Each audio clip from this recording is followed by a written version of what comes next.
চলো তাড়াহুড়ো করে আজকে বানিয়ে দিই তোমাদেরকে আম পুটুলি। আরে বাবা, আম পুটুলি নামটা শুনে চলে যাচ্ছ কেন গো?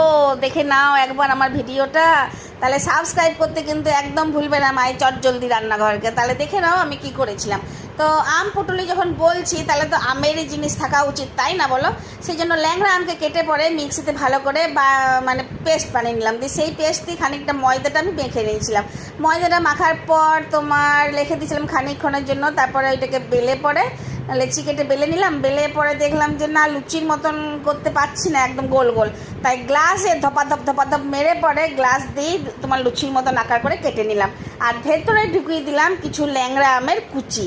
তারপর তেল গরম করেই ছেড়ে দিলাম, আস্তে আস্তে ভেজে নিলাম। আরে আস্তে আস্তে না, মানে আস্তে আস্তে ভাজিনি, তেলটা খুব গরম করে আঁচটা কমিয়ে দিয়েছিলাম, তারপর ভেজে নিয়েছিলাম খুব নেড়ে চেড়ে আস্তে আস্তে। কেন না তোমার যদি কম আছে না ভাজি, তাহলে কি হবে, ওপরটা পুড়ে যাবে আর ভেতরটা কাঁচাই থাকবে, তাহলে খেতে ভালো লাগবে না। তখন তোমরাই আবার বলবে যে ছি পিউদি কি বানানো শেখালো, কিছুই ভালো লাগছে না।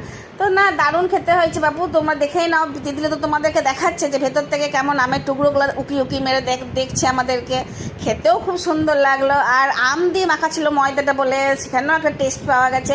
ওপর থেকে আমি কিন্তু সস হিসাবে আমের রসই ব্যবহার করেছি, তাতেও আরও দুর্দান্ত খেতে লাগলো। বিশ্বাস করো, যদি তোমরা এটা না রান্না করে খাও তাহলে একদম মিস করবে। তাই এখনই বানাও আমের পুটলি।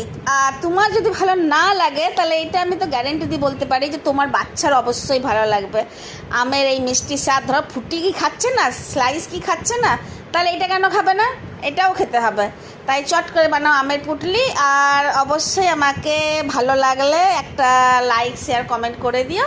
তাহলে আজকে আসি, কাল আবার একটা নতুন রান্না নিয়ে আসবো। ধন্যবাদ।